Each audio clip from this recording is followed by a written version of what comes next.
Welcome to the Roadshow podcast. Oh my damn.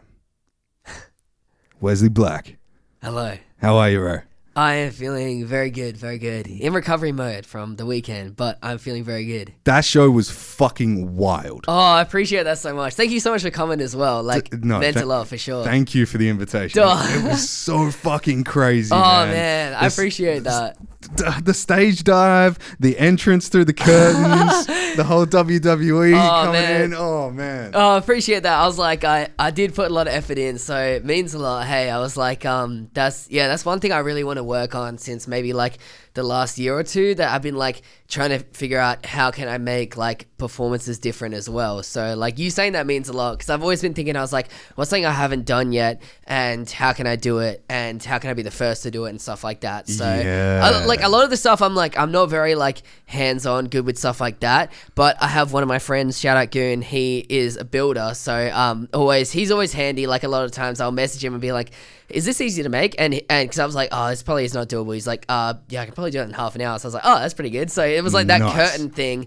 It was just like, I was like, it just has to be super simple. But he ended up putting in a lot more effort than he had to just to make that. And he even made, I just said even just one curtain stapled on is fine. But he was like, no, I'll put a rail in so you can slide it and actually walk through and stuff. So it was sick. And I was like, I don't know. I was just like, that's another thing that I was thinking. I was like, I don't know anyone, at least in Perth, music and stuff, that's super into wrestling. So that's something that's different about me. How do I use that to my advantage? And I was like, you know what? I love their stage presence. I was like, I can walk in character and stuff. So I was meant to have a title belt, but I couldn't find it on the day. So wait, you have one already? Yeah, I do. Not trying to Fuck brag, yes. but yeah. Fuck yes. Is it the old school one? Or it is. Yeah. It's the old like world heavyweight one. You know, like the gold one. That's So I got one of those, and I couldn't find it. But to be fair, I've used it as a prop a few times, so it's floating around somewhere. But nice. Where did the idea come for the actual, like, the curtain thing in itself, though? Like, how did you come to the conclusion that you were going to be walking through a curtain as the opening for the set? It was a bit of like last resort kind of vibes at the start, because I was like, okay, cool.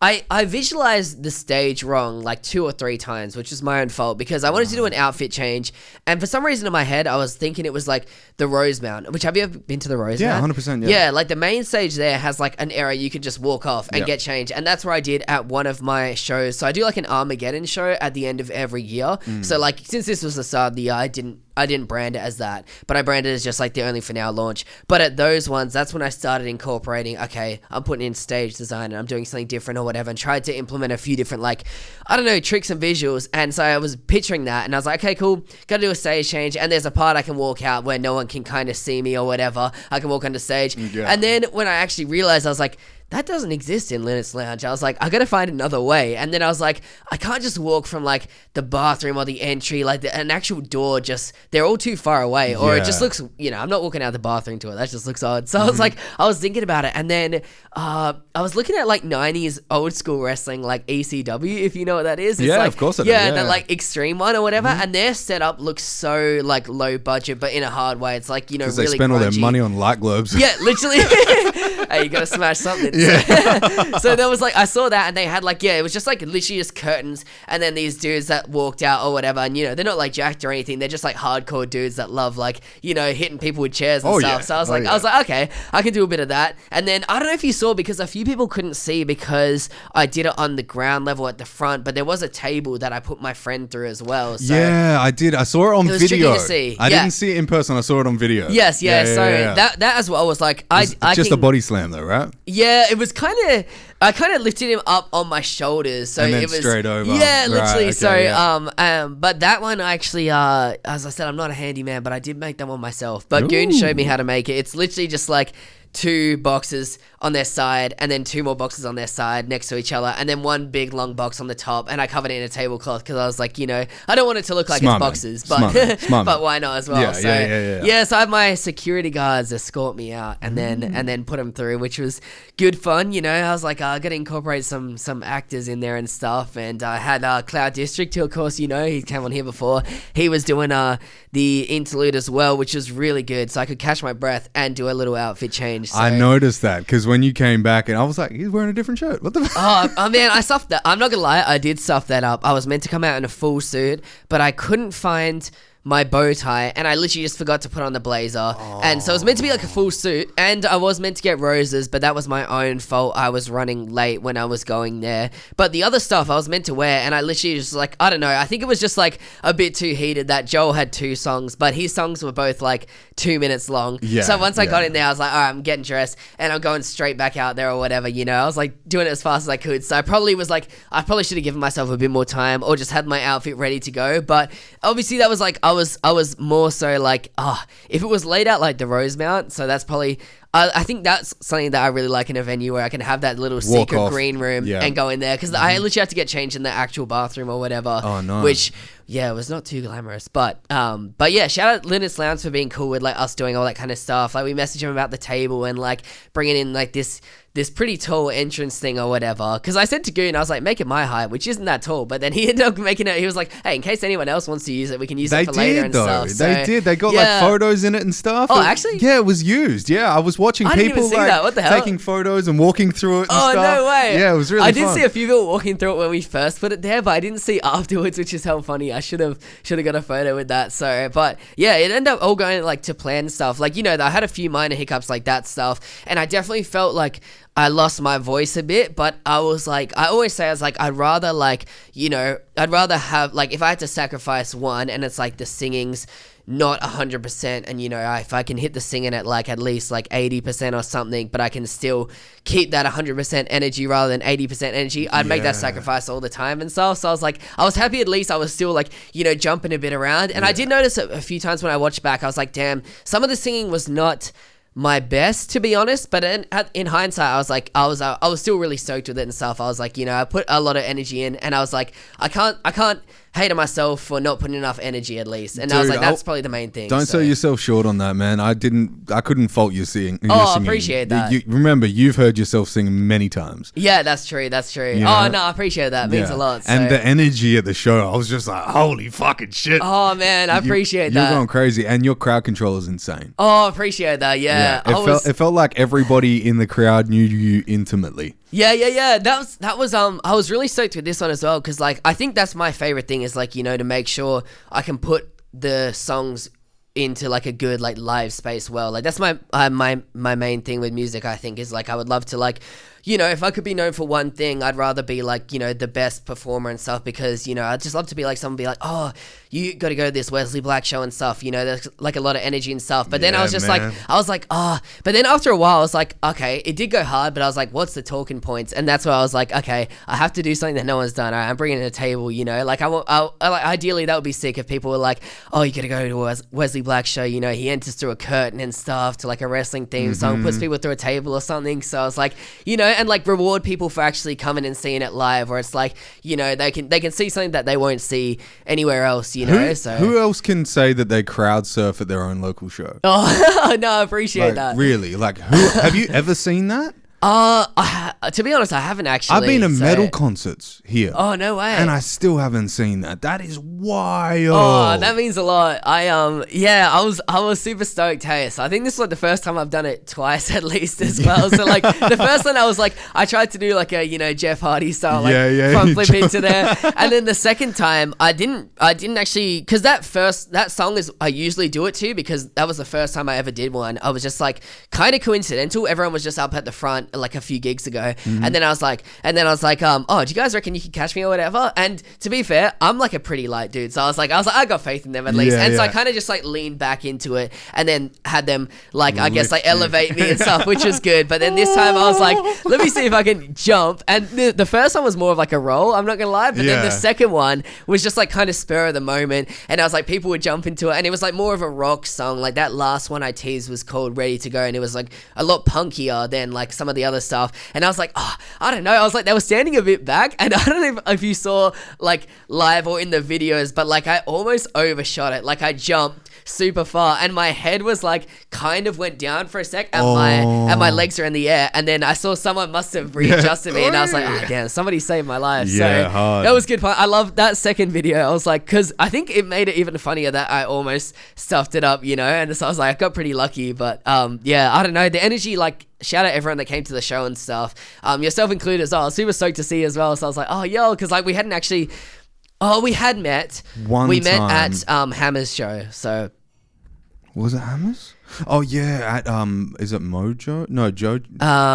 What is that? wait, was it place the called? Aardvark? Oh, the Aardvark. Yes, which That's is it. closed down. So, Yeah. but that They place is have sick. actually closed. Yes, from memory, I think. I knew that they were doing a couple closing shows, but then they never Yeah. fucking closed, and I was like, "What is actually? happening here?" Maybe not then, because Yeah. I thought that was like around like September, October kind of thing. But I thought that's a sick venue, so I was pretty sad to see that go.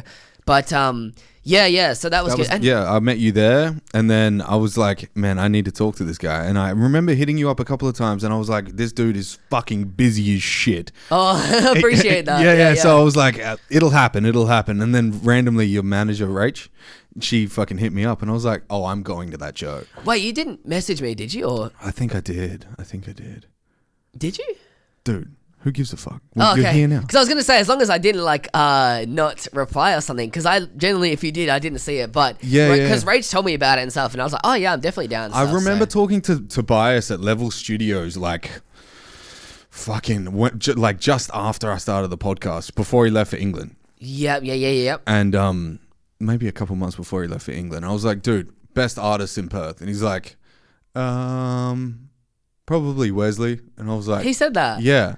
And I was like, No way. What? Okay, who's Wesley Black? And I checked you out, and I was like, oh, that's Wesley Black. No way. Yeah. Oh, well, I appreciate that with both of you. What the hell? That's sick. I didn't even know he said that. Wow. Yeah. He fucking everyone bigs you up in this city, bro. Oh, no way, man. That's high praise and stuff, man. That's really high praise, because like I hell love Tobias. It's like, oh, you saw him obviously as well. He's like, his performance is crazy. Like, his Yeah. crowd control is nuts as well. Dude, so like, he's such a sweetheart, man. yeah, he is. He's such a sweetie, man. He is. I hell get along with him. Hey, like, even if it wasn't for music and stuff, like, he'd be a good guy to hang out with for sure. So Yeah, well, man, that means a lot. Just the small crew of people inside of Perth within singers. I'm not talking about rappers and yeah. just singers like you, Tobias, Zuki, Adrian Zuki. Yeah. Who else we got? Female singers. What's that chick's name? Oh, fuck me. I'll probably cut this part out. Let's be honest. What's her fucking name? I've had her on the podcast. Curly hair. If I just keep clicking, will it come? I'm not sure. Shireen Atamimi. Oh yes, yeah. Bro. Yeah. Her voice is insane. Oh yeah. Yeah, no, she is crazy. She's crazy. Does she have a song with Adrian? Yep. Yeah. That's right. Yeah, no, they go crazy. Ayo. Yes, that's the one. That's the one. Yeah. I think it's Ayo, yeah. Yeah, dude. Just in that small little like group. Yeah. Like, what the fuck? Oh man, no, that's I don't know. I was like, I appreciate you putting me up there, because those guys are really talented. And stuff, Cloud so. District, I can't not name him. Yes. It's probably one of my favorite singers in Perth. 100%. He's got such a unique voice as well. So Dude. he's like someone as well I'm like super close with. Hey, especially like I was always close with him, but over the last like month and a half, I'm like way closer with him now, because we did that Only For Now video. So of course he was also Joel Baker Films. He shot that, and I'm not gonna lie, I put a bit of pressure on him. So shout out Joel if you're watching this. I'm sorry, but like we were like really busting that out and stuff. So we like kind of met up a few times and like got a concept down. We're like, yeah, this is cool. And then I was like, got really close and submitted the song, and I was like, okay, I need this video done. So I was like, we really powered through that and stuff. You know, we shot it on like, I think we had 3 days of shooting as well, and I came with him to like do an editing session together as well. But shout out him, he like did like, you know, most of that editing and stuff. Like, like He is fantastic. Yeah, he was really good, and like super fast turnaround, and like even just like just like hanging out with him and stuff, I was like, man, he's just like a hell sick guy to hang out with and stuff. And then we did that little date He's a competition cheeky video. fucker, eh? He is. So cheeky, I love it.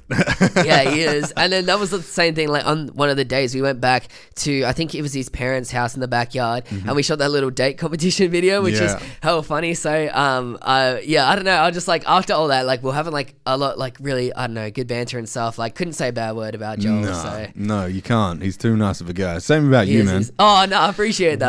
Where did you film for Only for Now? So we shot at Johnny Marr's studio, was the first location we went to. So shout out Johnny. He was sick. He's like, man, if you need to shoot somewhere, go there, because you know you're not just getting the space. But Johnny's always around, and even if he's not, he's like a call away, and he lives super close. And he's just like no extra cost. He's like doing all this stuff. You know, he's just like, I'm just like, oh, how can I do this or whatever? And he's like, oh, cool, yeah, I'll fix this or whatever. I've shot a few times there with him, and we did like one crazy shot where we kind of filled up like a really, really big container-ish kind of thing with water on like a mat, and it was like all inside like an expensive studio. And he's just like, yeah, that's cool. He's like, let me help you set it up and stuff. And he was helping cutting up the wood frame for it so we could make it there the day before and stuff. He's like, yeah, come through the day before and all this. So I was like, yeah, he's really sick. So we shot mainly there, which is where we set up the like the actual doll's house interior. So like, you know, me and Debbie, who was the actor, that we were kind of like the dolls or whatever. And then we shot at his sister's garage, which was where we did the cool, like me building it in the really the green scene where I had like my glasses on and stuff, and I was putting the whole house together and stuff like that. And so that was me making the actual dollhouse, and then the Johnny Marr's stuff was meant to be like what is actually happening in the dollhouse, you know, kind of thing. And then we shot, I don't even know where the last one was. I know in my head, but I was like, I'm pretty bad with directions, but it was somewhere north, so maybe even kind of close to here. But I actually live south side, so like it was kind of farish north, I think, from memory. Maybe even near Scarborough, actually, which isn't that far. Okay, right. Somewhere around there, and it was kind of like a bush road off circuit to like this big sandy area. And then we shot, because we're like, obviously we don't shoot it in a bush area if we're going to be setting something on fire. So we went into a pretty sandy area and burned the dollhouse, which was good, but also like that dollhouse was like, it was really sick, but it was like kind of the bane of me as well. Like we had a few hours to shoot it, and I opened the box and everything was like, there's like maybe 2,000 pieces. You had to build it? Yeah, the instructions were all in Chinese as well. So I was like, oh my God. So we just got a hot glue gun, and I was like, you know what? We're just, instead of making the whole house, like the whole house looks so crazy. Literally, I was like, we're just going to make the 2 rooms that we shot at Johnny Marr's. And then people probably watching that like, oh yeah, they probably just meant to make the only 2 rooms that they shot in. But I was like, nah, not gonna lie, it took me like 2-3 hours just to make those. So or like a lot of it was like, you know, getting everything out and sorting it, and just like kind of looking at it for a while and being like, where do I even start? Like I was like, it was nuts. But it was I was really proud of it in the end. Like shout out Joel, he did like an amazing job. Like the color grade and everything, the edit and the concept and stuff, like was just like great and stuff. Like I was super stoked with it. And yeah, I don't know, it's like definitely one of my favorite videos, if not my favorite, to be honest. Like yeah, I was really happy with that, and he did a good job of like kind of fitting in the same like sphere that the song was kind of written in as well. I was gonna say that, and what you said on stage about the song as well is actually like so important, because I was thinking prior to you playing the song live, I was like, what is this song about? You know, and then you explained like, things don't last forever, but at least you can enjoy it just for now. Like, literally, that was kind of the concept. I was like, you know, sometimes you will look at something where it's like, I could have this exact perfect kind of situation or this perfect person or whatever forever, and then you kind of get it taken away and you're like, damn, okay, well, was that even worth my time? Because now I'm back, you know, 2 steps or whatever after having lost it. And then it's like, it's kind of just a different outlook, and it's like, well, you know, like that saying is like, better to have loved and lost than to never loved at all. So it's kind of like, it's better to have that at least only for now or whatever, you know. It's like nothing lasts forever, but having that time is still, sometimes that can be enough or whatever. So that was the kind of gist of the song. It's like, you know, like if I can't have it forever, then having it in this moment is enough for me or whatever. I can accept that kind of thing. Is that a reflective situation? Is that something that happened to you? Yeah, it was actually. So yeah, I don't know. It was kind of just after a heavy breakup, I wrote a lot of stuff in that realm, because I don't know, like my 2021 and before that stuff is like, there's like a lot of hectic rap. Like I put out like an EP, Angel, which is like hectic like trap inspired rap, and that was like all I was writing and stuff, because you know, like I was like super happy, super confident in that time or whatever. And after that breakup, I was like, damn, I'm just not rapping anymore. I'm just gonna sing now, whatever. I was like, or at least like I've been trying to sing since maybe 2018. Oh, so bad. In 2018, I made like a singing album, and it was like meant to be like rock influence, maybe kind of folky or whatever. And then I made it, and I was like, listen back, and I was like, damn, this is really bad. And I was like, I just can't sing or whatever. So I just trained. I'm definitely could not sing in 2018, but I've been really, really trying and stuff, and just like getting more comfortable with it and trying like, I don't know, methods that I've seen or people talk about and stuff. And 2021, I was finally more happy with it, which is kind of good timing, because that's when my music became a lot more like introspective and sadder and stuff like that. And so I started to put out stuff like Better With You and King of the World and stuff like that, and really just like take a bit of the instrumentation away and put my voice more at the forefront and singing and stuff like that. But I think Only For Now by far is my favorite like singing performance, because there's a lot of notes that were hard to hit, and a lot of like longer notes and a lot of high notes and stuff like that I just never do. And I was like, you know, I'm gonna push myself with this song. So and shout out Boy Banks as well. He produces, mixes a lot of my stuff, and that song as well, he was like so in depth with. He was like, you know, I want to make sure this is perfect. Like I had demo vocals that I was happy to use, and I was like, yeah, these sound sick. And he's like, no, they have auto-tune on them. You're gonna sing them without auto-tune. And I was like, I would, but I can't. And he's like, no, you can. And then so we literally like some of the lines as well was like half an hour tracking in the same line, and finally in the end got it and stuff. But he really pushed me, and like he didn't have to, but like he did, and I was like really grateful in hindsight that he did, because he was like, I want this to be my best mix as well. So yeah, I was glad that he did that, and yeah, he killed that as well. So. Isn't that cool? Yeah, I was like, wild. It's dope that someone was actually like, I like what you're making, and I want to make sure this is better than, you know, than what you even want to make it. Because I was like, yeah, I'm happy with this. And he's like, nah, you can do better. And then when he played me back the demo and the final one back to back on the last day, I was like, wow, why did I ever doubt you? I was like, I was definitely wrong. So that's cool. Yeah, man. yeah, which is sick. So awesome. I love when a person actually feels the dedication that somebody wants to put into their work, and then goes, let's fucking go. Yeah, literally. I'm ready for this too. I was like, he literally had no reason to. He didn't have to, but he was just like, no, I want this song to be as good as it can be. So motherfucker. Yeah. Shout out Boy Banks. He was the guitarist actually on stage. So. Right, dude, he's fucking wild. He was sick. Hey, he's wild. His sick. Guitar solos are so on point. Yeah. Even in the acoustic track, I was like, he's fucking shredding in an acoustic. Like, he kept an electric guitar, but he went to clean on the amp. Yeah. Literally, that I was super stoked to that band. Hey, like with the amount of practice we had, which is like 4 times, was like really 4 times. Yeah, it was really bad. Definitely not something to brag about, but they killed it and stuff, and like they did such a good job. So it was like, because obviously the whole set wasn't, but the whole band came together really late. So like, you know, Jack Boy Banks is my producer and stuff, but he's like, I can play guitar. And then the drummer I've known since primary school. Wow. Yeah, and then the bassist I literally met like 4 or 5 weeks ago by just on Instagram. I was like looking for a bassist, and then he replied, and a few people replied actually, like quite a few, but then I ended up narrowing it down, because I was like, you know, can you play by ear or do you need notes? And then some people were like, yeah, like I'm better with notes and stuff, and I was like, yeah, easy. But then I was like, wait, I don't know the notes, and I was like, I'm not really. I was like, you know what, I'm going with someone with ear. And then he is good friends with do you know Dear Sunday, the band in Perth? I've heard of them, yeah. Yeah, so he's good friends with them, and I was like, oh, cool, yeah, I'm like kind of friends with them as well, and I was like, oh, we have a song together as well. So I was like, I held like their stuff, so I was like, oh, if they recommend him, I was like, yeah, I'll definitely go with this guy for sure. And then I'm very happy I did. Like, shout out Giuliano, he learnt all of those songs in he I'm pretty sure he hadn't like heard a lot of those songs and was just like learning them as we went, and just like nailed every single one of them. So it was sick. Yeah. Was it Only For Now that you did without auto-tune?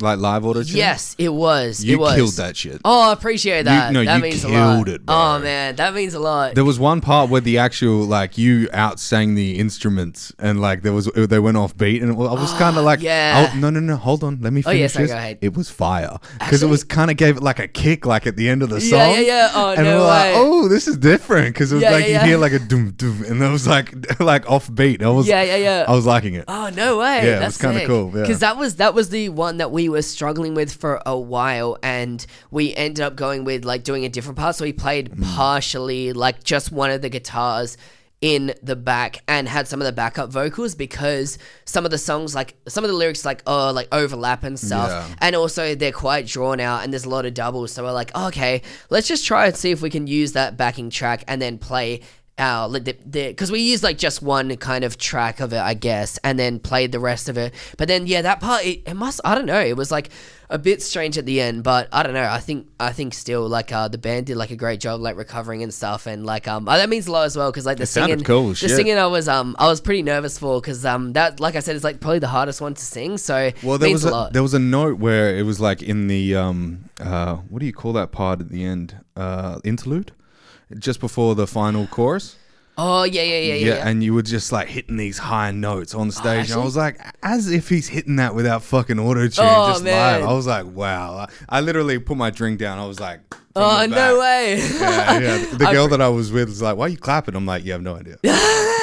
Stupid girl. Hey, I appreciate the clapping though. That's sick. So I like, definitely that's one thing I gotta do, is I gotta reorder the set, because I'm doing like too many hard songs at the start and the middle, and then I'm trying to hit like Only for Now at the end and stuff. I was like, I gotta switch some of this around so I can actually sing and then just go crazy at the end. So. Yeah. And you said you were losing your voice. Your voice was at 80%. And I didn't notice at all. So. Oh no, well, I Yeah. appreciate that. Yeah. That's sick. So yeah, no, I was Very super good. stoked. Very so. good performance. Oh, I appreciate that. Now that song, how did you know that you were going to go with a melody like that? Was that in your head written with those words first, or was it the words that came first and then you were like, only for now? It was, I think, with that one. So I worked on that with Dell, so music producing trio in Sydney, actually. So that was the first time I went to Sydney, which was last year. At the start of last year, I met them, and then the second time I went to Sydney, I met up with them again. And so two of the brothers actually are producers and sit side by side, but one uses like Ableton and one uses, I don't know, FL or something like that. Like they use different programs. That's cool. And so they'll like make stuff and then send it to each other and then compile it all on one or whatever. And I was like, now that's actually crazy. So, but I think they were like, you know, like, what do you want to write about today? And I kind of was like, I want to go something with the sentiment of Nothing Lasts Forever, which was the original name for it. And then we just kind of, I don't know. I think it was the melody first and then the lyrics. And it was the chorus melody first. I remember that came together first, I think. The chorus and the pre-chorus for sure. And then the verses I kind of filled in. But then... It would have been like that actually. So, but then when they sent it to me, they called it Only for Now, because I guess that's what I say the most in it or whatever. Yeah. And then Rach and I just kept referring to it as Only for Now or whatever. And then I was, because that was what the demo was called when they sent it. And then I was just like, actually, that's a way better name for a song. And I was like, you know, Nothing Lasts Forever is sick, but I was like, I'm sure there's songs called that. Whereas like Only for Now seems a bit like less common and stuff, a bit more intimate. And I was like, it does fit the song better as well. Oh, so. for sure. Yeah. There's something about that song structure as well. Like the way your lyrics come in, like soft, but they're so powerful, not in the tonality, but in the message. Yeah. I'm only just one man. Oh, I appreciate that. I've dissected that song, bro. Oh, dope. No, that means a lot. It's so crazy. Like the song, how it like kind of like it sets the tone at the beginning. Yeah. And then it like gives you like this nice little ride along for a bit, and then boom. Yeah. And like just a full melody comes through, and you're just like, yeah. oh, every time I hear it, bro, I get like goosebumps. Oh, no way. Because I was really keen on that as well. I was like, you know, I want to have like, maybe not like rock, but at least like a rock influence, like crescendo at the end, where it's like it gives someone the incentive to listen to the whole song. And that was like one thing I was a bit nervous about. That I was like, what if someone doesn't listen to the whole song and they just listen to the first like minute and a half or something, and they're like, oh, okay, it's cool, but it's a bit like slow and stuff and a bit too stripped back. But then I was like, you know what, I'm not too phased about that. And then Joel as well with a lot of the promo was like, no, we're gonna include like, you know, the crescendo part and stuff. And I was stoked, because I was like, I think that was like the main selling point of the song, that it has like, you know, kind of two parts to it as well. So I really like the structure of it, and Dell did an amazing job. Also co-produced by Boy Banks as well. So Boy Banks he's just all over it. So Where's he producing out of? Out of his house actually, which is in Kingsley, I want to say. He's a North boy. Is that North? Yeah, okay, yeah. Yeah. I get mixed up with Kingsley and Carlisle, but Carlisle's is way far away. Yeah. Like an hour apart. Because I once told my friend that he could pull up to Boy Bank Studio because I was like, oh yeah, and then I was like, oh, you live near like Carlisle, right? And he's like, yeah, that's right next to me. I was like, oh hell yeah. And then I sent him the address on the day, and I was like, oh wait, it's actually so far Kingsley. away. And he was like, he's like, yeah, okay, I'll be there, but I'll be there late. And I was like, oops. So yeah, I did my directions wrong. But Oh well, shit happens. At least he knows now. yeah, literally 2 different suburbs. So Yeah. Have you produced yourself? No, I haven't. I've given it a shot, but to be honest, it wasn't good. And I was like, I like with time it could have improved, to be honest. But like, I was kind of tossing it up, but I'm like, I'm quite in like tune with like, or at least I like to be really involved with like the visual side of things. So I was like, I kind of want to choose between one of them because I'd rather be like stronger in one than just like average at both. Yeah. And I was just in full honesty, I was just seeing better results from like the visual side than my audio side or whatever. And I was like, I'm happy. I've got a lot of friends in music that are really talented and I can work with them on the production side. But I was like, like kind of like how we were saying before, I was like, it's just like it's easier to be cringe in a music video than in an actual song, So I was like, I really wanted to be in tone with music videos, and for a while I was like really, really specific. Like I was like, I don't want to be saying the words in the music video. I just want to be like acting in them or something like that. And then I eventually was like, oh no, I'm getting more comfortable with it and stuff. And yeah, I don't know. I got like a really good like appreciation for like film and stuff. And so I was like, I kind of want to utilize that more and like, I don't know, I guess like have that incorporated and stuff. So yeah, so production wise, like I'm pretty useless, not gonna lie, but visual side is probably where I put those strengths more towards, I guess. But obviously with the quality of the music that you're putting out now, you don't need to be even thinking about that because you found the good producers to be working with. Yeah. That's the cool thing about delegation, right? It's like you can delegate to somebody who's like doing a half-assed job, or you can like do it and that's why most people do it themselves and then they don't get anywhere. Yeah. And then you've got the people that you can delegate to, pay a little bit of money, and that goes through the fucking roof. Yeah, exactly. And it's also because like when I was making that Angel stuff, so that really hectic rap, trap inspired stuff, like the people that were producing those beats were like nuts. Like there must be like at least like 5 years experience, probably more like 10 or something, like they were making these crazy things. And the thing is like those beats were never meant to be rapped on. They weren't even like beats. These were just like, oh, here's like something I'm working on, like here's a work in progress song, or here's like something I made or whatever. And it was just meant to be like a standalone instrumental. But I was just like, no one's rapping on these beats. I was like, let me give it a shot or whatever. But then when I'm trying to produce and listening to the quality of these nuts like actual fully songs that weren't even rap beats, like probably in comparison I was like, damn, the stuff I'm making is terrible. And I was like, but I'm also kind of grateful for that, because I was like, like that's when I was like, okay, you know what? It's a clarity moment. Yeah, I was like, you know what? I don't need to produce that because I've like, I've been talking to this dude. He makes crazy stuff. I've been talking to like someone like, I don't know if you know Daunt, but I know Daunt. Yeah, like Daunt and Boy Banks, like they'll always mix my stuff or whatever. And I was like, they know my sound well and stuff, or like, Daunt is crazy, bro. He's so good, man. I met him at the Mason Dane show. Oh, true. Nicest guy, man. He is.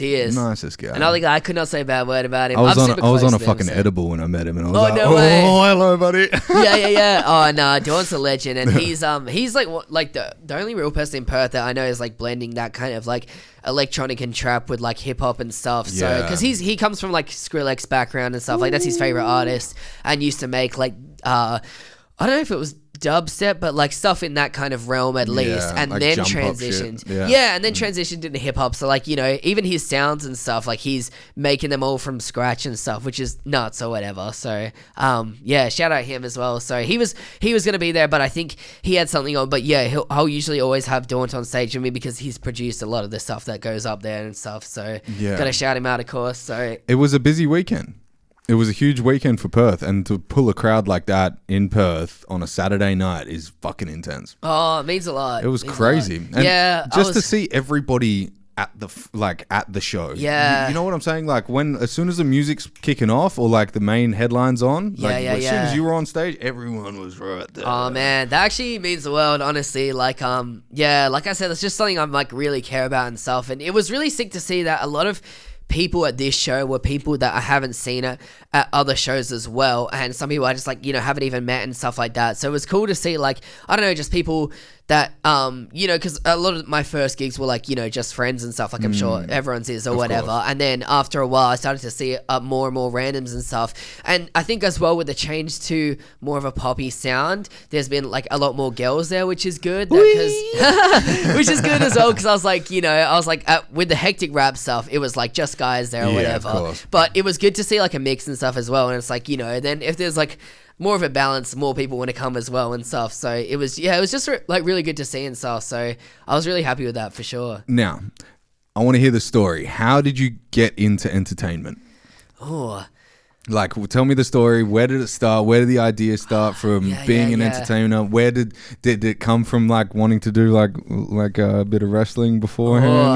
Well, like I think before I wanted to be an entertainer, I wanted to be a creative for sure. So like I think like my mum will always, I don't know, she always tell people this, but like I say, like as soon as I learned to write, I was like writing stories and stuff, like she always used to get angry at me for like using up all like the staplers and using up all the paper and stuff. But I would just like every chance I got, I would write like a story or like try and create like, I was never too huge into like gaming, I guess. Oh, maybe I was actually, I don't know. But like I used to like make my own like, concepts for like a video game or something, and then like comic books and then like little stories and stuff dope. like that. Yeah, so I was like always writing and stuff.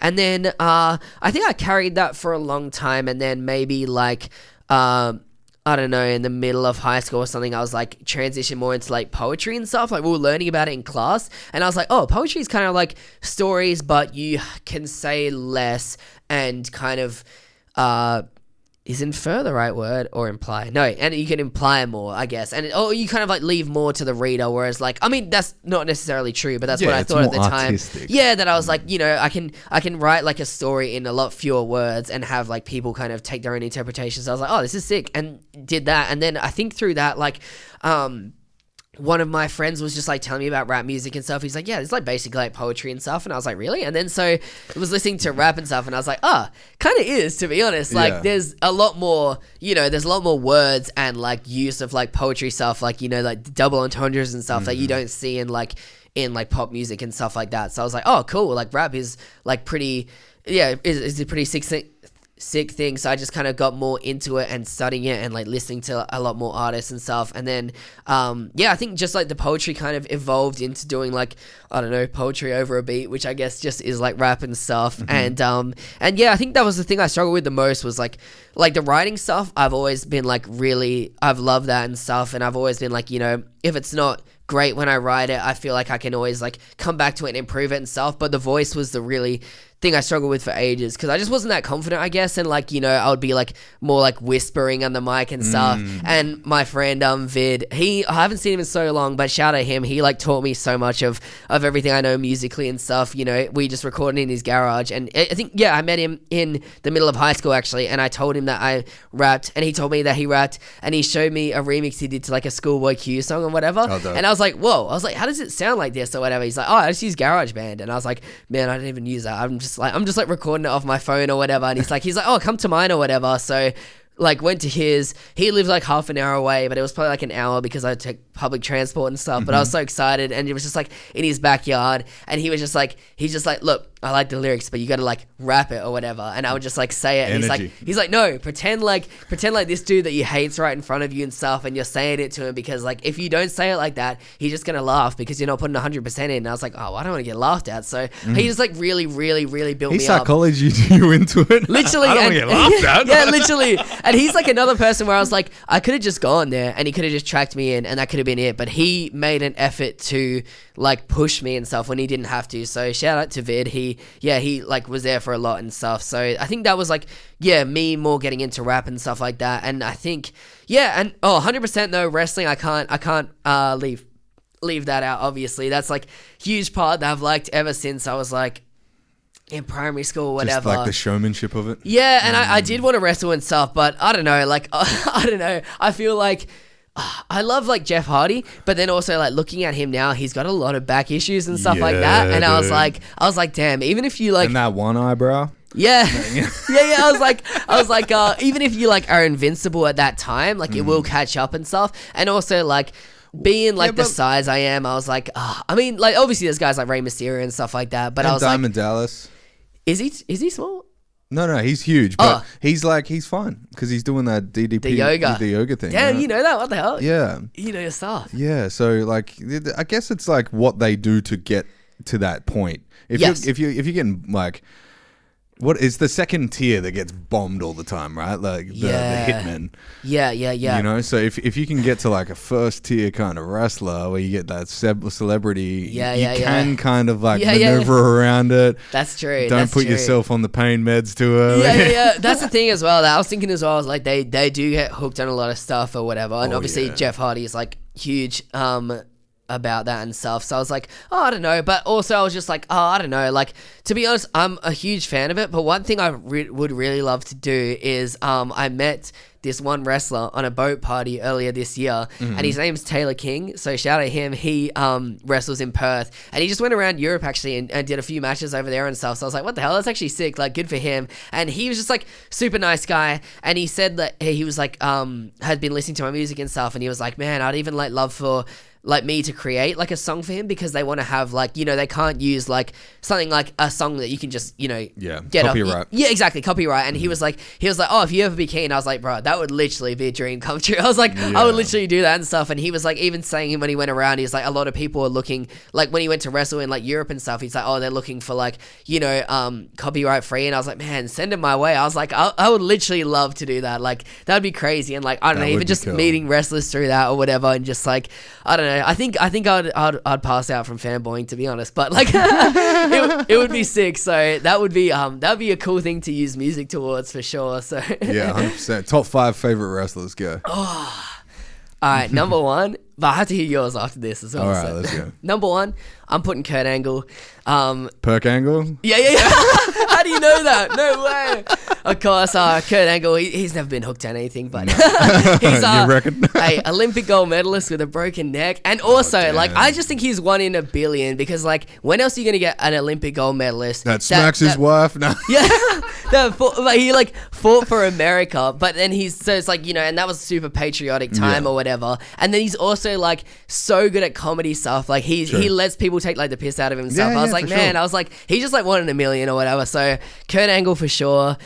I probably got to put Brock Lesnar in there as well. Really? I can't. He's just like, I don't know. Man. Like young Brock Lesnar is just like an actual freak. And then the older Brock Lesnar, I feel like he's still so good, to be honest. This one might be a bit controversial, but I'm putting Sheamus in there. I love Sheamus. I can't lie. Really? Is it the height? I don't know. I feel like he's just like, he's underrated because he's like taken beatings and stuff. But he has. But yeah, I don't know. He's just like willing to do so much. Like he'll go through like ladders and tables and stuff or whatever. He's sick.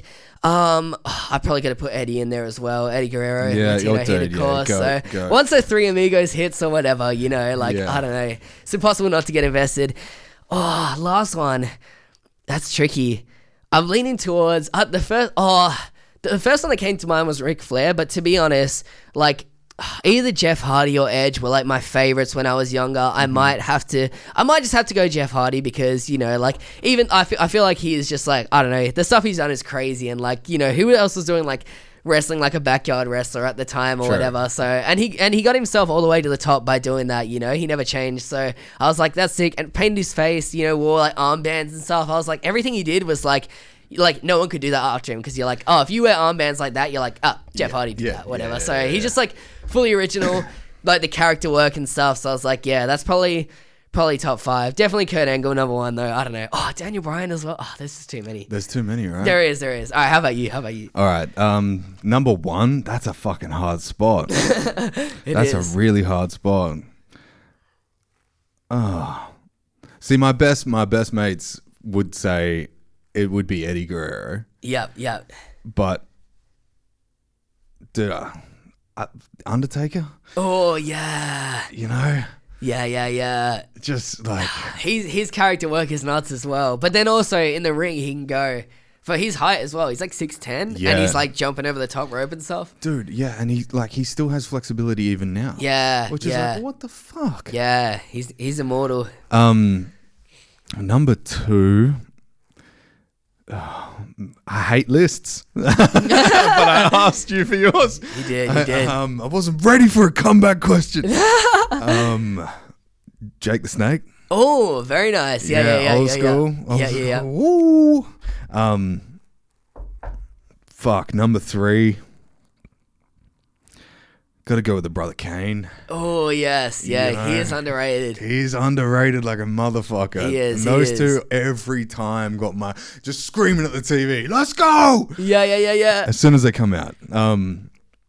Number 4. Here we go. Number 4. And you might hate me for this. Oh. Cena. Oh, no. I can respect that. I think it's the progression that got me. 100%. You know, like he kind of always had that same drive. Yeah. He always has like his character progression hasn't really changed. Yeah. You know, he's always been stable with who he is, and I like that. I like that a lot. And he carries a good message. Yep. You know? Yeah. I really adore that. Number 5, last one. Fuck. Bro. It's tricky. Yeah. I feel bad for leaving The Rock off mine as well, because a lot of people are like, oh he's famous now and stuff. But I was like, no, but like as a wrestler, he's actually crazy. Like, you know, him doing all of that, like his crazy moves and like the catchphrases he came up with. Bro, yeah. I don't want to say The Rock now that you've said it, but I was leaning towards The Rock. Oh, nah, to be honest, I wouldn't hate on that. Like, he's for sure like top 10. And I can't say Chris Benoit. Yeah. As good as a wrestler he was, you don't want to be saying that. Yeah, no shit. He was a family man. Yeah. R.I.P. Merry Christmas. I gotta shut up. Okay, number 5. It's between The Rock. Fuck it, let's just go The Rock. Let's go The Rock. It's too easy. No, respect. Yeah, Respect for putting Cena in as well, because someone said as well, they're like, oh yeah, but they just like everyone that hated him was just jealous. Yeah, hey, I'll admit it, I was one of them as well. I like in like especially like 2010ish or whatever, and he would beat everyone. I was just like, man, this dude sucks or whatever. And then, like, Triple H. Oh, I can't not put Triple H in. Pedigree. Oh. I can't not. Oh, there's so many more coming to my head now. Yeah, I know. Oh no. I don't know. For me, like, I don't know if you've seen this match. It's not even that good, but my favorite match has to be Kurt Angle and Shane McMahon in that street fight. And you know where there's that spot where he throws him through the glass and it doesn't break because they ordered real glass. And I was just like, toughened glass. I don't know, just like watching that. And I'm not usually. How he hit the fucking ground too. Yeah, he like straight on his head. Yeah, smashed his head. Yeah, and I was like, dude, that's like, he didn't have to do that. He's like the boss's son. He's going to be a billionaire, like, regardless of what he does. He doesn't have to put his life on the line, but hey, respect to him, he did, so. I was debating who's crazier, Shane or Vince.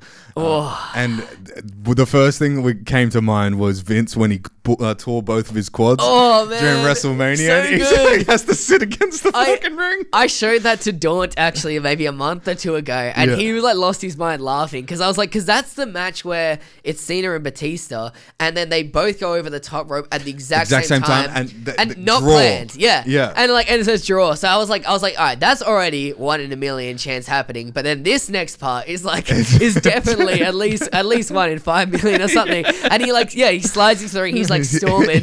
Both quads tear separately because he like gets up on one knee. He's like, oh, and then he just sits in the ring yelling. And then I can't even remember how he leaves the ring. Like, surely people are helping him out, but knowing it's Vince McMahon, he's like, I don't know. He's probably like, get off me. I was like, I don't know. Well, I think it was one didn't tear all the way. It slightly teared, I'm pretty sure. And then it teared completely when it got back to the car park. And so that he like hobbled out with like someone around his shoulder. Oh, man. Dude. I feel bad for him. I was like, I wouldn't wish that upon anyone, but no God shit. damn, that is funny though. I want to see this video. Yeah. Go ahead.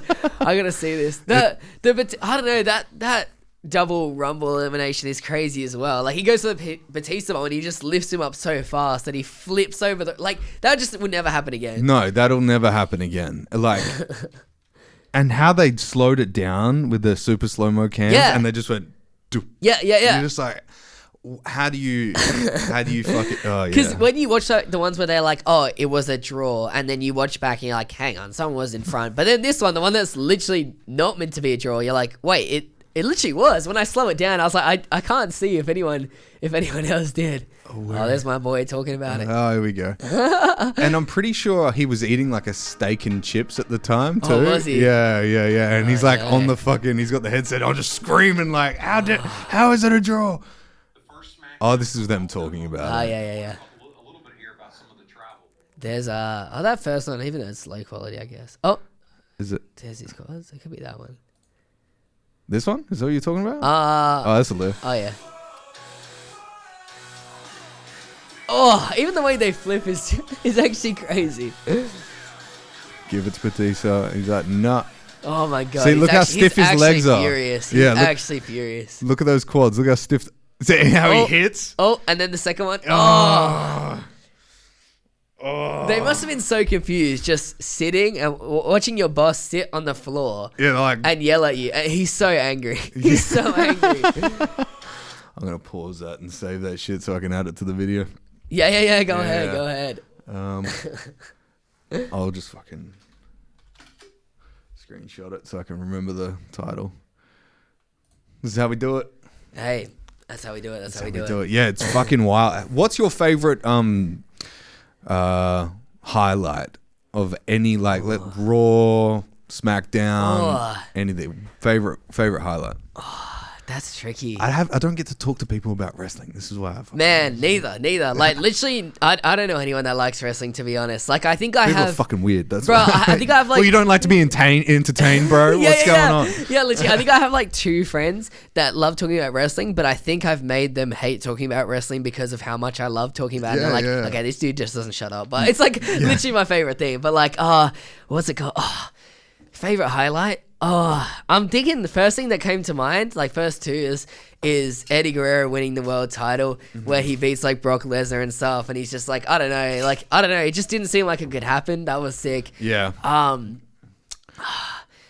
Daniel Bryan winning the world title as well at that one that was like 10 years ago. I really liked it because that was another one where it's like no one thought he could win, and then he beat Randy Orton, Batista, Triple H all on the same night. That's Randy Orton's still fucking awesome. Yeah, he's so sick. He's hell sick. He's having fun now as well. Like I don't know if you saw his tag team partner Riddle. No. He's like, he used to be in UFC, but I think Dana White really hates it, or they both hate each other.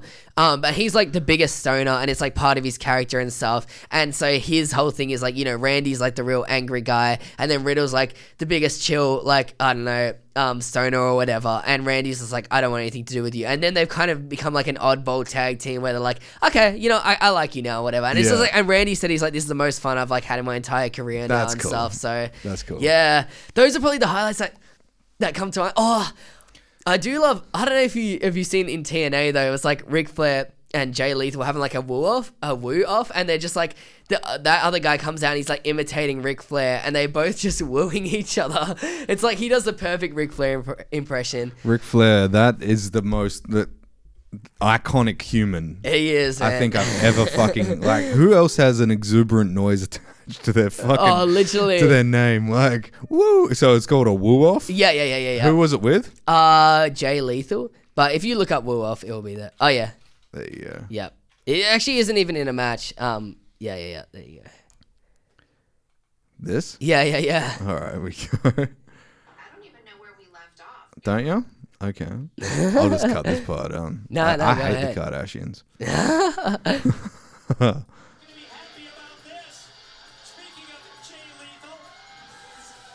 Love this guy. You're Ric Flair's last match last year as well. Yeah. Bruh, It was how his old daughter is is in wrestling now. Yeah. He looks so mad. His impression is so spot on. Mm-hmm. Probably grew up listening to him. Yeah, literally.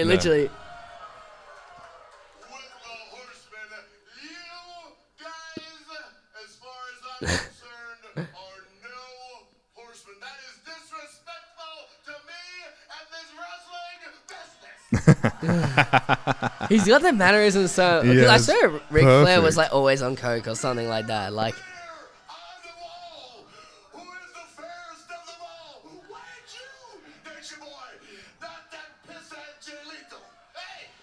Hey. He's getting angry. Have you heard about his new weed company? No. Yeah, Ric Flair Drip. Actually. Yeah. No, I haven't heard about that. What the Yeah, hell? We'll Google it after this. Yeah.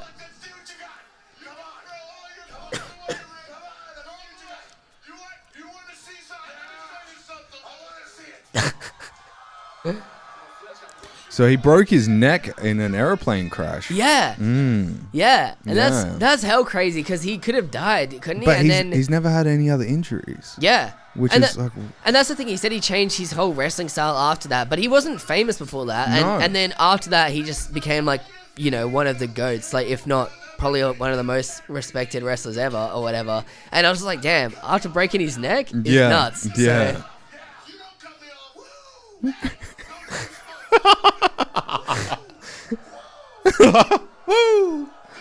Ric Flair's actually losing his mind. In this, Yeah. so.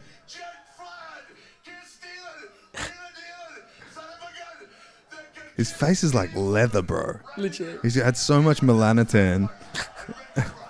You hear that? He's like, I could kiss any woman here, even that fat one there, and make her cry. I was like, he just didn't have to say that.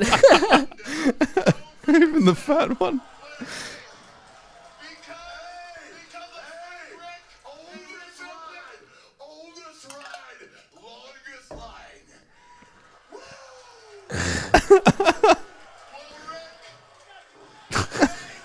Why has he got one shoe on? Oh, he's throwing it at him. They're throwing shoes at each other.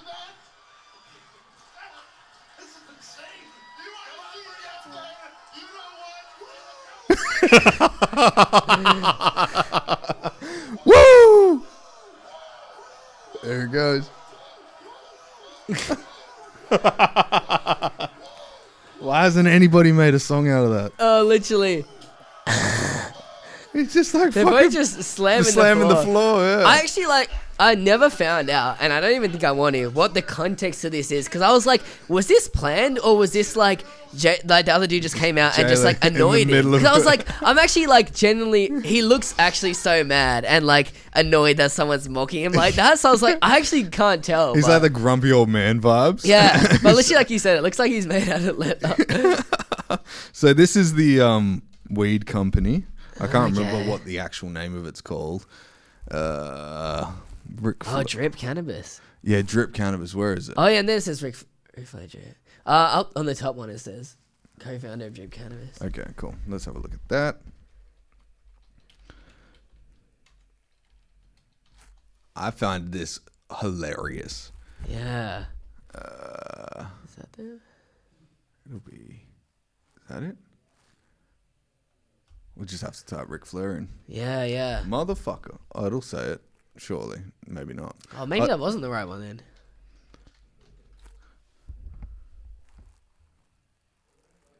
Oh, and Ric Flair Drip. Yeah. March 20... Yes, I Oh. Yes, I am 18 years or older. But maybe I'm not. Look at this guy. Oh my Look how god. stoked he is. That's too funny, bro. He's just like, he reminds me of like Snoop Dogg. Like, you can just have a career of just being you now. Like, Yeah, you've made a name for yourself so far out of the organization. Look how stoned he is, bro.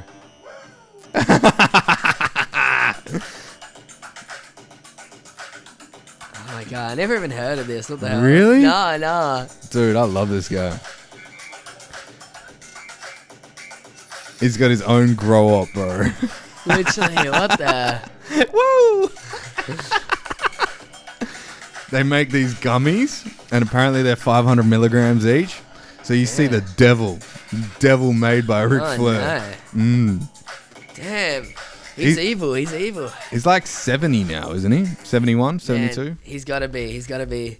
I don't know. That's scary for him to still be wrestling last year or whatever. Is nuts. So But dude, if he's got the fucking, like the testosterone, like I'm pretty sure he'd be on TRT. You'd have to be to have that muscle mass at 65, Yeah. 67.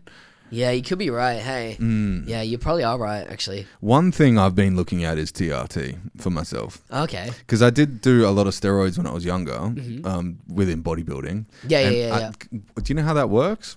I don't actually know. When you cut it off, when you inject fuck you, exogenous. I was about to say exogenous.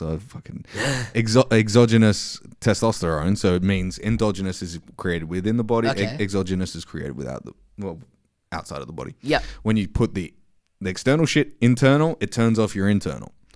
So when you stop doing that and you turn on with certain chemicals your natural stuff again, it doesn't come back up to where it was. It comes just slightly under. So I feel like for the last 7-8 years, I've been operating with lower testosterone than a normal man. Yeah, But yeah. because of all of the pathways that were created while I was on testosterone, I can like maintain a healthy beard and muscle mass and stuff. Yeah, okay. But I think now is the time to get jacked.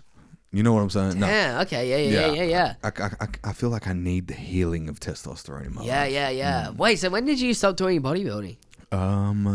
24 was when I stopped training like a bodybuilder.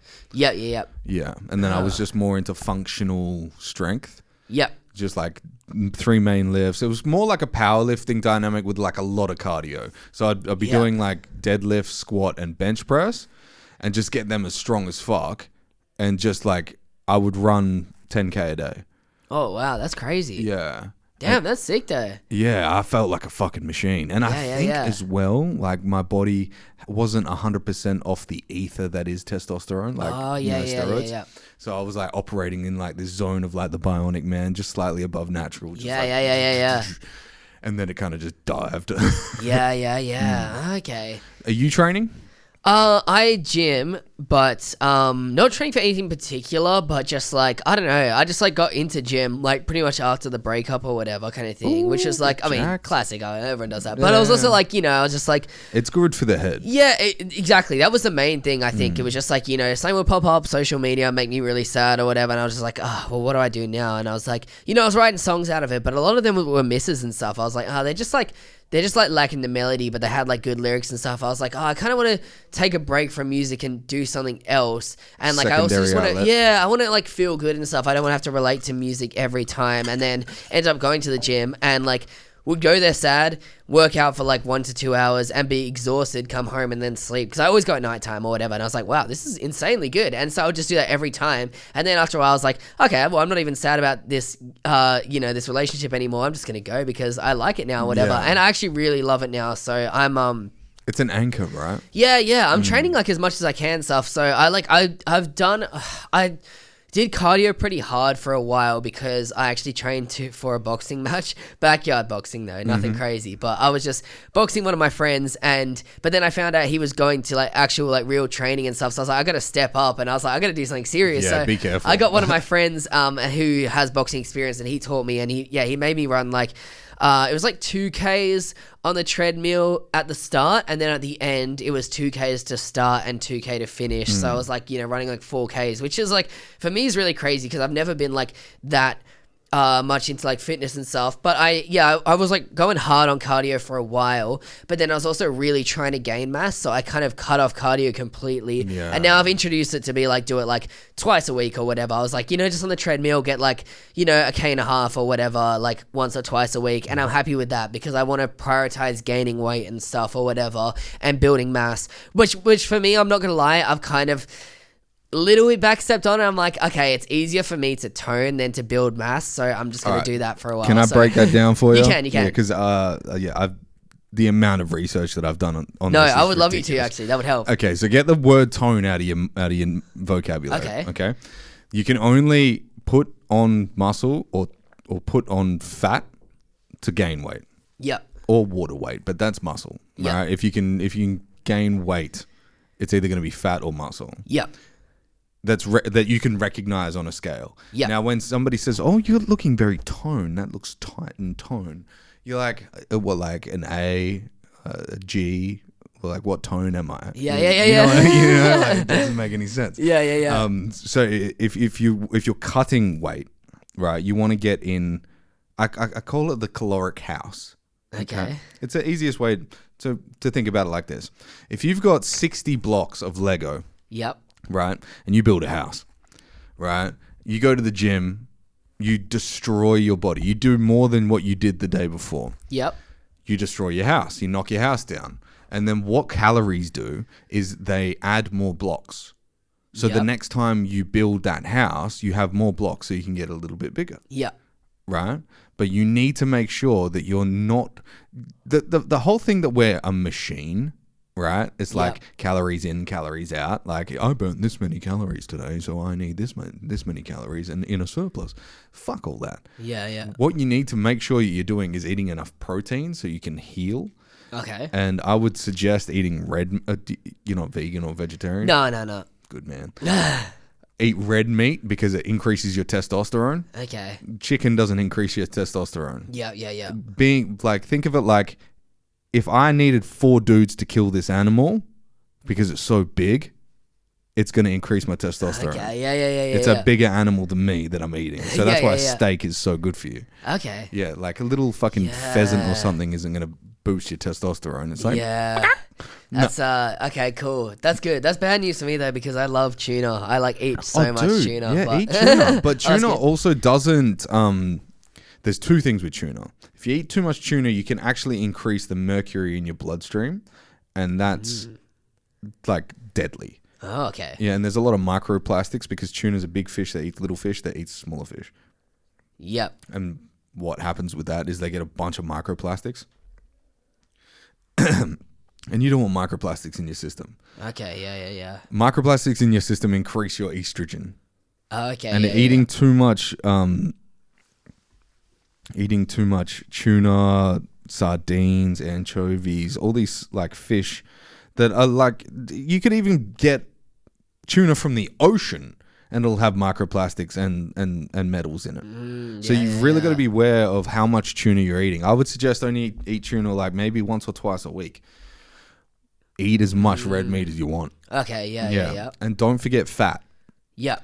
Carbs are non-essential.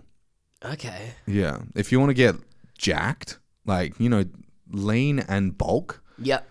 protein and fat. Protein, fat. Okay. Yeah. But if you're going to have a really, really, really hard workout where you're going to push heavy weight. So normally you would do reps. So you got hypertrophy workouts. Yep. Which is like 1 to 12 reps at 4 sets and do that like 3 different exercises and all. That's a hypertrophic workout, right? Yep. But then you've got like a powerlifting workout where you do like between, I wouldn't even say 6 to 8. I would be like more like 3 to 6 reps of as heavy as fuck. Yep. And you have 5-minute breaks between each set. Yep. And you just or what, like go hard. Like go, if you can bench your body weight with somebody like helping you, spotting you, try and get 3 reps. Your body weight. So how much do you weigh? 62. Oh, easy. You could do it. Of bench press? Yeah. I actually think I have before. Yeah. I think I've hit 1 rep of it. I can only If do. you can hit 1, you can hit 3 with a spot. Okay, cool. Yeah, for sure.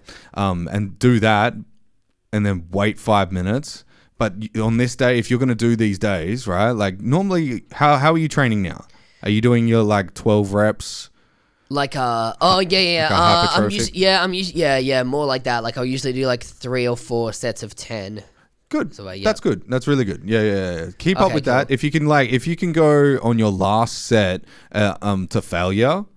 Oh, okay. Yep. Yeah, so like it's not necessarily a superset, but like on that last set, go past 10. If you feel like you can do 15, do 15. Yep. Okay, cool. And then like say you're doing chest flies, right? You've done 3 sets of 10 already. You get to your 10th one and you're like, I feel like I'm going to put this. Oh, no, I'm not. And you just keep going. Yeah. Go to your burnout. Yep. And then on the next exercise that you do, you're going to feel that muscle's still activated. So it'll help your next exercise if you're doing something along the same lines. Yeah. Okay, cool. Yeah, but try those power workouts once a week. Yep. Once a week because it'll load you. So you need progressive overload. Yep. So progressive overload is loading the system each time with a little bit more than you could do last time. So Yeah. if you really want to get gassed and jacked as fuck and stay natural, you really need to write down, okay, I did 3 sets of, like, I know this, you can put it in your phone on your notes if you got any phone that has notes these days. You go 3 sets, so you write first set, second set, third set, and then the next one you go, I'm going to do 10 reps. So you, before you even do them, you write 10 reps, 10 reps, 10 reps. So you know that you got to do them. And then the last facet that you have to think about is the weight. So you choose, like, I don't know what, if you're doing like chest flies or bench, let's say bench press, if you go 40 reps, and then on the last one, 50 reps of 50 kilos, 40 kilos, 40 kilos, 50 kilos, right? For the 3 sets. And then what you do for the next time you go to that workout, say you put that under chest day on Mondays. So you set up 7 notes in your notes, and you go back and you go, okay, my first chest day, I did this, this, and this. I'm going to do that exact same workout this week, write it, copy and paste, write it down here, and then put 5 kilos or 2.5 kilos on each one. And just keep beating that. And that's progressively overloading the system. Oh, cool. Okay, yeah. That sounds good. So you reckon that's like good to do once a week, is it? Yeah. Okay, cool. And if you can continue doing that, you'll get stronger and stronger and bigger and bigger. Dope. Okay, cool. I like that. No, thank you for that. That's sick. That's cool, man. I'm definitely keen to do that. That's for cool. sure. I learned this ages ago, and then like I want to be able to go and train right now, but I can't. I had surgery last weekend. Like last weekend? No, the weekend before last. Yeah. And then I had another surgery 5 weeks ago. Yeah. So it's like, fuck, like, there's no point. What if I go to the surgery and bust something inside of me and then I'm fucking dead? Yeah, literally. You know? But I would help you out. Hey, no, I appreciate that. I'm grateful for that. So. That's cool. So plans for the rest of the year? Are you dropping music? Are you touring? What's happening? Yes. So my next gig will be in Sydney, so that will be next month. So I'm only spending a week there, but I'm really excited. Actually, it's probably pretty soon. I think it's like 15th or something I take off. So maybe in like 2 weeks? Yeah, literally actually, yeah. Oh, cool. I better get my affairs in order then. Buy the roses early this time. Yeah, literally. But yeah, I'm keen for that. So I'll be performing there, which will be like second or third time actually now, which is sick. Do you have the location yet? Yes. Can you say it? Yes. Has it been announced? I have announced it. Okay. It will be on my Instagram, but I actually can't remember off the top of my head. Damn, bro. Probably just because I can't remember. I'm not as familiar with Sydney locations, of course. I'll get it up. It's okay. It will be in one of my purple looking photos. Purple photos? Well, the ones with the purple background. Oh, yeah. Oh, yeah, it's the second one. There you go. The Carter is where it is. Oh, you got me. Yeah, the Carter on 17th of June. Yes. So it'll be a Saturday, I'm pretty sure. So I'm going in, I think, on the Friday, and then the Saturday and Sunday I'm staying with the guy who's running it, and then I'm staying with another friend, Roshan. So, well, friend, but also my another person that works at 6KMC, so another one of my managers. So there's actually 3 of 6KMC, but of course Rach is the one I work most closely with and stuff. Yeah. So who are the other? So Roshan? Yeah. Roshan and Roshan. How do you pronounce his name? I don't want to fuck it up. I thought it was Roshan for ages, but then I heard everyone saying Roshan, so I'm pretty certain it's Roshan. Yeah. Oh no, actually it is because he did tell me. So Roshan. And he works closely with Harry. Yes, exactly. Harry Yeah, and also your boy Mars. Yeah. Yeah, and then Zaheen as well. So he works closely with Mars as well. Oh, and Harry, to be honest. So but yeah, obviously, like, you know, we're all kind of working together as well. But it'll be like, you know, for projects and stuff, I'll be in contact with like all of them and stuff. But like daily stuff is more like Rach and stuff. Like Rach is like, man, I like definitely could not say a bad word about her. She's like really onto things, man. Like she'll be like, I don't know, she'll be like messaging me like every day to do something pretty much. She'll be like, you know, like post this, get this ready and stuff, do this. And I was like, man, if I didn't have her, I would be falling a lot more behind and stuff like events and stuff. Like this one I was a bit more involved than I usually am because she's in Sydney at the moment. So Zaheen was the only one who was actually at the show because Roshan and Rach were in Sydney. But shout out Roshan's family, they came in and they actually FaceTimed the whole thing. So Rach saw it. Yeah, and she was like, she's watching, she was like, oh, this song was sick and stuff. She was like, you know, giving me feedback and stuff and whatever. So it was really sick. But Rach is always like, you know, like I'll be like, oh, what do you think about this lineup? And then graphics, I do myself actually. So, because that's my actual like other job is a graphic designer. So Wait, love, what? yeah, I love graphic design so much and stuff like that's What the fuck? Yeah, so stuff like, you know, the event posters and whatnot, like, which I do for a lot of people in Perth actually as well. So like, I love doing all that kind of stuff. So like, or like cover arts and stuff like that. But then specifically with events, like I'll usually be like, oh cool, I'm gonna go in this, send her the graphics, and then we discuss the lineup together. And she's like, you know, the main one that's like emailing them and stuff, because she's like, I don't know, she's really organized and stuff. So, yeah, so I forgot what the actual first question you asked was, but what else am I getting up to this year? The main point was, so I'll be in Sydney and I'll be there for a week because I want to do, like I've done the last few times in Sydney, I want to just like kind of not have it as a holiday, but fill up every day with doing something. So a lot of the times I'll be like, okay, I'm recording here or something like that, and just like trying to get stuff done. So that'll be sick. I've lined up a few as well, because last time I left some to the last minute, which I was like, this time I was like, all right, a month and a half out, I'm messaging people, what are you doing this Monday? I don't know, the 23rd or whatever. And they're like, I think I'm free. And I'm like, oh, cool. So that'll be good. I'll keep myself busy there, and then after that I've got I think my next song I still have to put together the cover up for it and just finish the mix of it, but I'm really stoked with it. It's a different sound as well. It's the song I did last, the encore one that has that punk influence or whatever.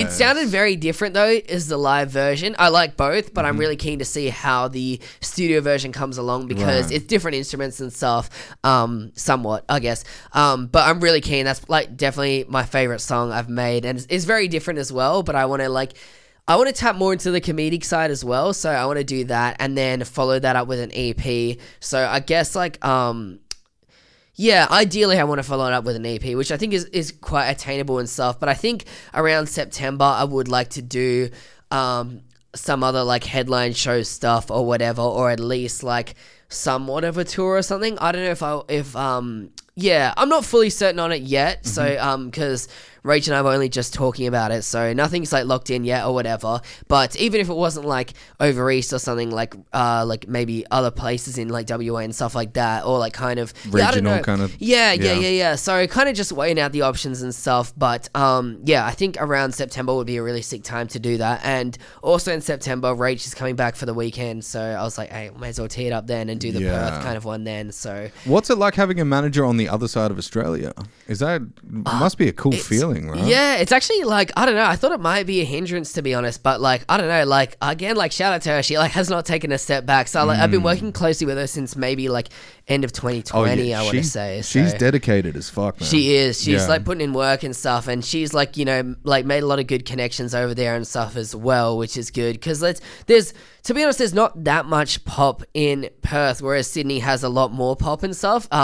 Whereas like I wouldn't box myself just into pop, but the last few releases I'd say have been more pop than anything else for sure. Well, you kill it. I appreciate that. No, that means a lot. You do. You do. And I think that because I had it in my head that you were going to do that song with Complete as a rap song because of your rap background. Yes. And when it wasn't rap, I was like, yes. He's a singer? Yeah. Yeah, and I was just like, well, okay.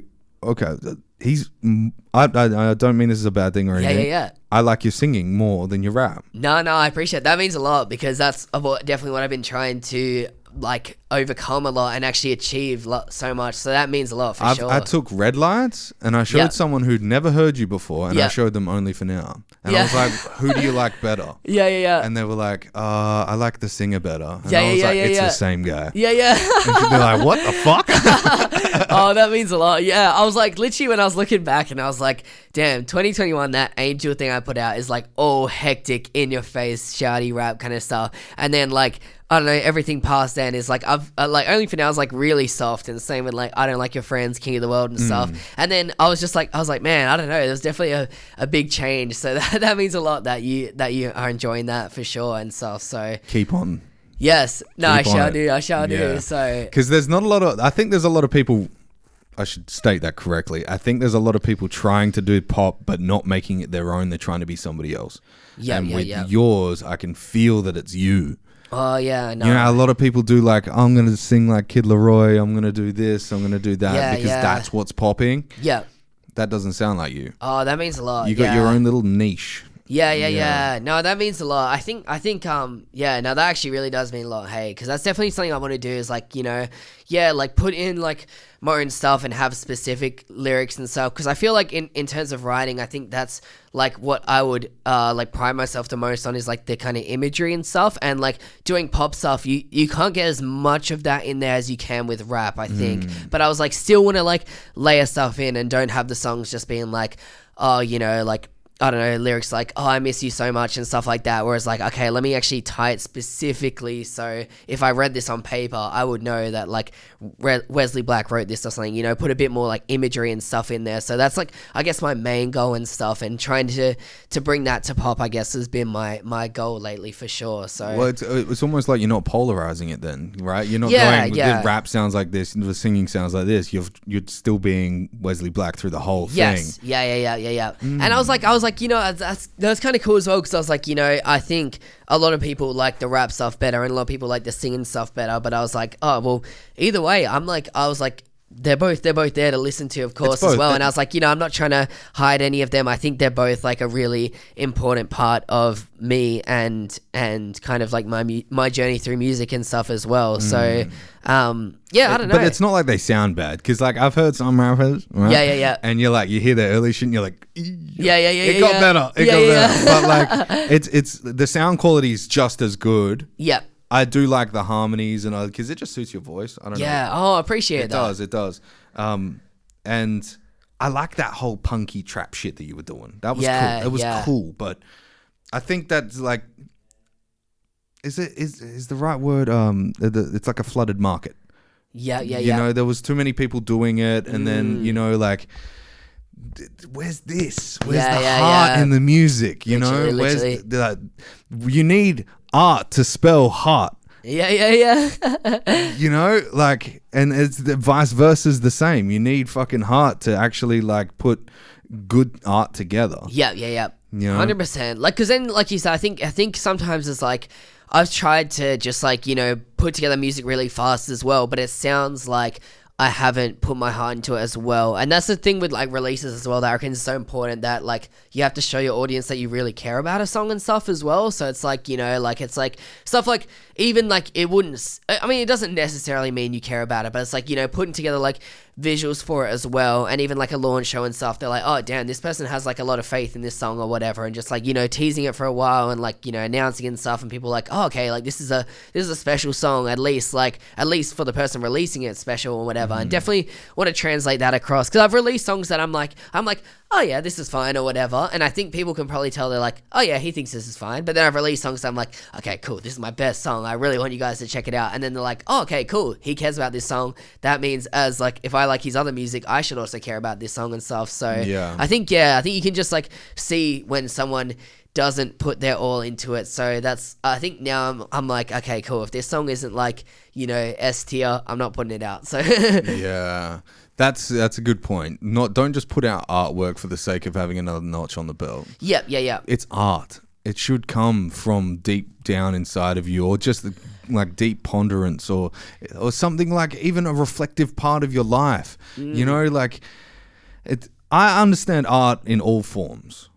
And I love art that comes from humans. Yeah. That's why I'm so like with this AI shit. And I'm like, Yeah. You know, because like now you can generate fucking anything. I have AI generated beats and they're fire. They are fire. Damn. But I know that it came from a computer. So it's like, there's no memory to it. There's no like, oh, we spent hours in the fucking studio. Remember how we used that sample and then we went with this one and Yeah. You know?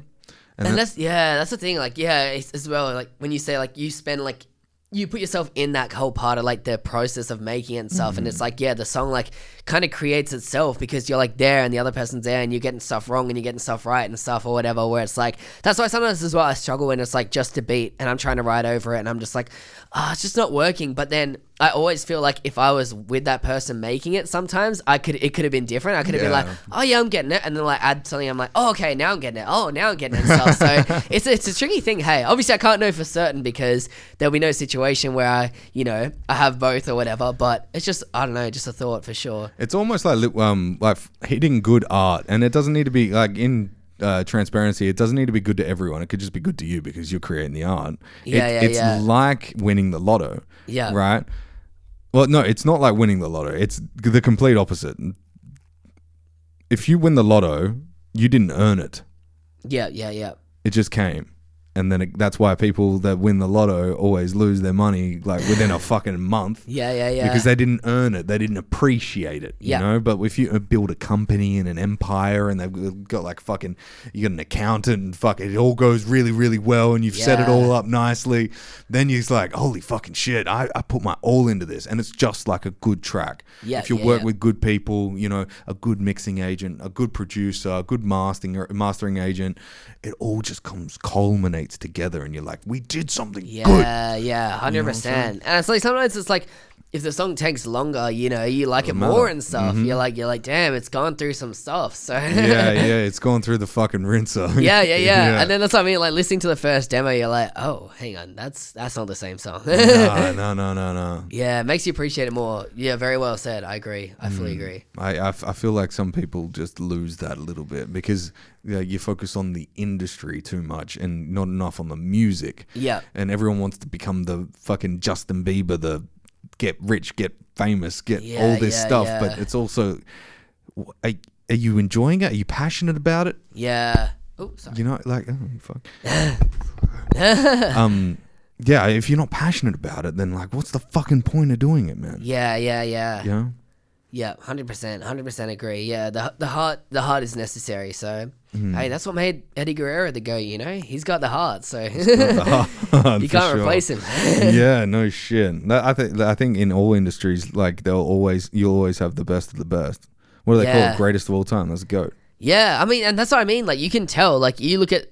I don't want to throw shade on any other wrestler or whatever, but you look at Eddie Guerrero and you put him against literally anyone else, and you're like, damn, that dude has more heart than anyone else. And that's like, I feel like that's what as well you can do in music or really anything in life. You know, people can see through it and stuff. So you're like, no, I care about this product that I'm putting out to you. Then they're like, oh, cool, yeah, I see that. Like, he's put his heart in it, you know, rather than just like, cool, here's a song and yeah, go listen to it or whatever, you know. Like, it's like there's for sure different levels that you can translate across and stuff. And as long as it's genuine, I feel like people can tell for sure. He is the Rocky of his time. Yeah, he is. You know what I'm saying? He is. Got up every time. He did. Yeah. He lost a lot, but hey, he was on top of the mountain, so 100%. And I think you are too. Oh, no. I You're think too kind. you are too. Bro, you're too kind. You're coming up, man. The energy at that show, it still stuns me. I think back and I'm like, holy fucking shit. Oh, man. I appreciate that heaps. I appreciate that so much. Yeah. No, that means a lot. That means a lot. It was crazy, man. Oh, thank you so much for coming again, for real. So. No, well, thank you for coming here and talking about it. Oh, man, of course. I've been excited for it, so. Yeah, no, this was an amazing chat. I'm glad we could bond over the love for WWE. Yes, it's about time. Yeah. My friends would they'd be like, fuck man, I wish I was there. I bet you anything. I'll send you like videos that they'll send me. I bet you. Yeah. Let me hear their top 5 then. Yeah. They'll probably call you. Let me hear what they have to say about Sheamus. That's what I'm curious about. I've got a friend that loves Sheamus. Man. Oh, actually? Yeah. Hey, that's my guy. Sheamus is a good wrestler, man. He was. 100%. Yeah, should we wrap this shit up? Let's do it. Let's do it. Dude, thank you so much for coming. Oh, thank you for having me. It's been my pleasure for sure. My pleasure. Where can people find you? It's at Wesley Black TV. Yes, correct. And I think that's on everything. But then, of course, just Spotify, Wesley Black, and YouTube as well. Search out Wesley Black. But yeah, I'm probably most active on Instagram. But of course, chuck a follow on Spotify if you want to keep updated, because I'll be having a few features and projects and stuff coming out this year. So, yeah. Perfect, man. Thank you very much. Oh, bitch, you owe me a cock, motherfucker.